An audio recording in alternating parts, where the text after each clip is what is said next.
దేవునికి మహిమ కలుగునుగాక. దేవునికి ఘనత, సమస్త మానవులు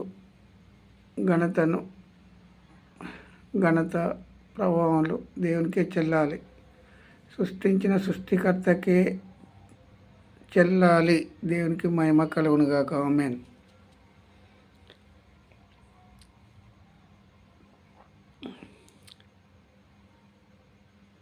ఇరవై వచనం నుండి 3వ అధ్యాయము, రోమాపత్రిక 3వ అధ్యాయము 20వ వచనం నుండి. ఎలాగనగా ధర్మశాస్త్ర సంబంధమైన క్రియల మూలముగా ఏ మనుషుడును ఆయన దృష్టికి నీతిమంతుడని తీర్చబడడు. ఏ మనుషుడు తీర్చబడడు. ఏలయనగా ధర్మశాస్త్ర సంబంధమైన క్రియల మూలముగా ఏ మనుషుడును ఆయన దృష్టికి నీతిమంతుడని తీర్చబడడు. ధర్మశాస్త్రము వలన పాపమనగా ఎట్టిదో తెలియబడుచున్నది. ధర్మశాస్త్రము పాపాన్ని చూపెడుతుంది, కానీ పాపాన్ని తీసివేయలేదు. ధర్మశాస్త్రం పాపమనగా ఎట్టిదో తెలియబడుచున్నది. ఇట్లుండగా ధర్మశాస్త్రమునకు వేరుగా దేవుని నీతి బయలుపరచబడుచున్నది. దానికి ధర్మశాస్త్రమును ప్రవక్తలను సాక్ష్యమిచ్చుచున్నారు. ధర్మశాస్త్రమును ప్రవక్తలను సాక్ష్యమిచ్చుచున్నారు. అది యేసుక్రీస్తు నందలి విశ్వాసమూలమైనదై నమ్ము వారందరికీ కలుగు దేవుని నీతి అయ్యున్నది. దేవుని నీతి అయ్యున్నది. దేవుని మాటలు ప్రతి మానవునికి అంత తొందరగా అర్థం కావు. దేవుని మాటలు, దేవుని ఆలోచన, దేవుని క్రియలు జరిగించువాడు దేవునికి యథార్థవంతుడు. నమ్ము వారందరికీ కలుగు అది యేసుక్రీస్తు నందలి విశ్వాసము మూలమైనదై నమ్ము వారందరికీ కలుగు దేవుని నీతి అయి ఉన్నది. దేవుని నీతి అయి ఉన్నది. నమ్మే ప్రతి వానికి నమ్మాలి. దేవుణ్ణి ముందుగా నమ్మాలి. దేవుణ్ణి విశ్వసించాలి. దేవుణ్ణి విశ్వాసంలో కనుక లేకపోతే మనం వ్యర్థులమే. దేవుని మీద మనం విశ్వాసం ఉంచాలి. సృష్టించిన సృష్టికర్త మీద విశ్వాసం ఉంచాలి ప్రతి మానవుడు. ఎందుకంటే దేవుడు చేసే కార్యాలు కంటికి కనబడవు, చెవులకు వినబడవు. ఇప్పుడు యేసుక్రీస్తు ప్రభు ఈ లోకానికి వచ్చి 33.5 సంవత్సరంలో ఈ లోకంలో ఉండి 3.5 సంవత్సరంలో మానవులకు బోధించి నాటి నుండి నేటి వరకు యేసుక్రీస్తు ప్రభు మాటలు అర్థం చేసుకోలేకపోతున్నారు. ఇప్పుడు మేమందరము యేసుక్రీస్తు ప్రభువునే ప్రకటిస్తున్నామని చెప్తున్నారు, కానీ యేసుక్రీస్తు ప్రభు మాటలు అర్థం కావడం లేదు. ప్రకటించినట్టయితే నువ్వు ప్రకటించు, తప్పు కాదు. ఏమని ప్రకటిస్తున్నావు? నీ స్వార్థంతో ఆయనను వాడుకుంటున్నావు. నీ క్రియలతో ఆయనను వాడుకుంటున్నావు. నీ ఆలోచనతో ఆయనను వాడుకుంటున్నావు. నీవు పెద్ద కావడానికి. రక్షణలోనికి వచ్చినప్పుడు ఏముండదు. రక్షణలోనికి వచ్చినాక కోట్ల రూపాయలు సంపాదించిన కార్పొరేట్ బోధకులు వచ్చారు ఇప్పుడు. అయితే ధర్మశాస్త్రమునకు వేరుగా దేవుని నీతి బయలుపరచబడుచున్నది. దానికి ధర్మశాస్త్రమును ప్రవక్తలను సాక్ష్యమిచ్చుచున్నారు.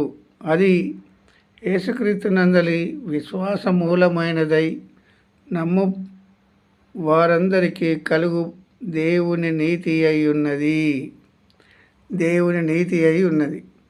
ఏ భేదము లేదు. అందరూ పాపం చేసి దేవుడు అనుగ్రహించు మహిమను పొందుకోలేకపోవుచున్నారు. దేవుడు అనుగ్రహించు అందరూ పాపం చేసిన వారే. మానవులు అందరూ పాపం చేసిన వారని పౌలు గారు రాస్తున్నారు. అందరూ పాపం చేసిన వారే. ఏ భేదము లేదు. అందరూ పాపం చేసి దేవుడు అనుగ్రహించు మహిమను పొందుకోలేకపోతున్నారు. దేవుడు అనుగ్రహించు మహిమను పొందుకోలేకపోతున్నారు. ఇక్కడ ఇంత క్లుప్తంగా రాయబడి ఉన్నది దేవుని కృపను బట్టి. మరి ఎంతమంది అర్థం చేసుకుంటున్నారు ఇప్పుడు? అర్థం చేసుకోవాలి కదా దేవుని వాక్యాన్ని, దేవుని ఆలోచన, దేవుని క్రియలను.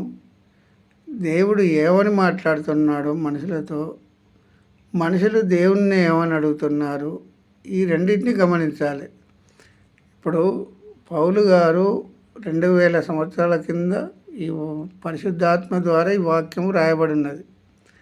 పరిశుద్ధాత్మ ద్వారా వాక్యం రాయబడితే ఇప్పుడున్న మనుషులు వంకర్లు, ఇటు వంక పాము వంకర్లు తిప్పి, అటు వంకర్లు తిప్పి, ఇటు వంకర్లు తిప్పి డబ్బు సంపాదించుకునే మందిరాలలో డబ్బులు కూడా పెట్టుకునే ఏర్పాట్లో ఉన్నారు సేవకులు. డబ్బు కూడబెట్టమని ఇక్కడెక్కడ ఏ వాక్యంలో లేదు. కోట్ల రూపాయలు సంపాదించాలని ఏ వాక్యంలో నువ్వు చూపించలేవు. ప్రవక్తలు హతసాక్షులయ్యారు. యేసుక్రీస్తు ప్రభువును సిలువకెక్కించారు వాళ్ళు, యోధులు, శాస్త్రులు, పరిచయులు. మరి ఇప్పుడు ఈ దేవుని వాక్యము ఏమని చెప్తుంది?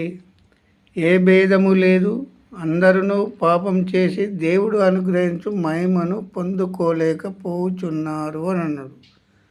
మరి దేవుడు అనుగ్రహం, అందరూ పాపం చేసిన వారు అన్నాక మరి ఇలా నీతిమంతులు ఎవరున్నారు? మేము నీతిమంతులు అని చెప్పుకునే వాళ్ళు ఎంతమంది ఉన్నారు? సేవకులు. చెప్పే సేవకుడు నీతిమంతుడని ఇక్కడెక్కడైనా రాయబడి ఉన్నదా? చెప్పే సేవకుడు, మందిరంలో చెప్పే సేవకుడు నేను నీతిమంతుడని చెప్పగలవా? ఇక్కడ పౌలు గారు అందరూ పాపం చేసి, ఏ భేదము లేదు, అందరూ పాపం చేసి ఉన్నారు, అందరూ పాపం చేసి దేవుడు అనుగ్రహించు మహిమను పొందుకోలేకపోతున్నారు అని ఇక్కడ ఇంత క్లుప్తంగా రాయబడి ఉన్నది. ఇంత క్లుప్తంగా రాయబడితే మన నీతిమంతులు ఎవరు? దేవుడు అనుగ్రహించు మహిమను, నేను నీతిమంతుణ్ణి అని చెప్పుకునే వాళ్ళు అనేకులు వచ్చారు. కానీ నీతిమంతులు ఒక్కడును లేడని దేవుడే పరిశుద్ధాత్మ ద్వారా పౌలు ద్వారా రాయించాడు దేవుని వాక్యాన్ని. అందరూ ఏ భేదము లేదు, అందరూ పాపం చేసిన వారు దేవుడు అనుగ్రహించు మహిమను పొందుకోలేకపోతున్నారు. దేవుడు అనుగ్రహించే మహిమ ఏంటిది? ఆ మహిమ ఏంటిది అసలు? ఆ మహిమ ఆలోచన చేయాలి కదా. మహిమ ఇప్పుడు ఇక్కడ సంపాదించి ఈ లోక సంబంధమైన బోధలు చేస్తూ, ఈ లోక సంబంధమైన శరీర కార్యాలు చేస్తూ దేవుడు నన్ను దీవించాడని ఈ లోక సంబంధంగా చెప్పుకునే వాళ్ళు వచ్చారు ఇప్పుడు సేవకులు. ఈ లోక సంబంధమైన ఆలోచన కాదు దేవుడు వచ్చింది, పరలోక సంబంధమైన ఆత్మలకు కాపరి యేసుక్రీస్తు ప్రభు.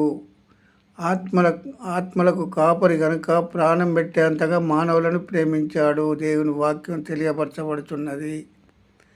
మరి దేవుని వాక్యం ఇలా తెలియపరిస్తే అందరూ పాపం, ఏ భేదము లేదు, అందరూ పాపం చేసి దేవుడు అనుగ్రహించు మహిమను పొందుకోలేకపోతున్నారు. దేవుడు అనుగ్రహించు మహిమ ఏంటిది? అది ఏ మహిమ? అది ఆశ్చర్యకార్యమైన మహిమ. ఆత్మలకు మహిమ రావాలి. ఆత్మ ఎవరికన్నా కనబడి ఆత్మల గురించి చెప్పేవాళ్ళు ఉన్నారా ఇప్పుడు? ఈ లోక సంబంధమైన బోధలు చేస్తూ, నేను ప్రార్థన చేస్తే ప్లాట్లు కొన్నారు, నేను ప్రార్థన చేస్తే ఇండ్లు కట్టిండ్రు, నేను ప్రార్థన చేస్తే నౌకర్లు వచ్చినాయి, నేను ప్రార్థన చేస్తే వీసాలు వచ్చినాయి, నేను ప్రార్థన చేస్తే రోగాలు తగ్గినాయి.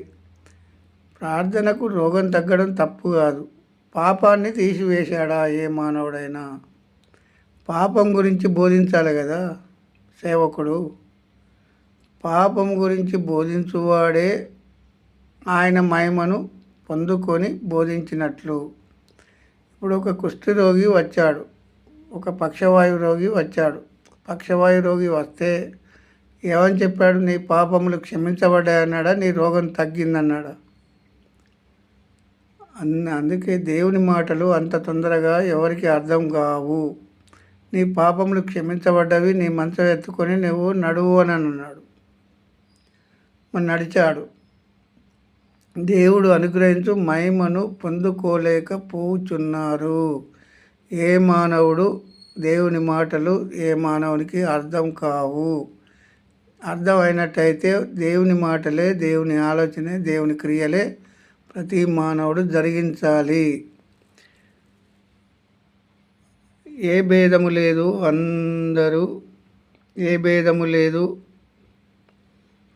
అందరూ పాపం చేసి దేవుడు అనుగ్రహించు మహిమను పొందుకోలేకపోతున్నారు.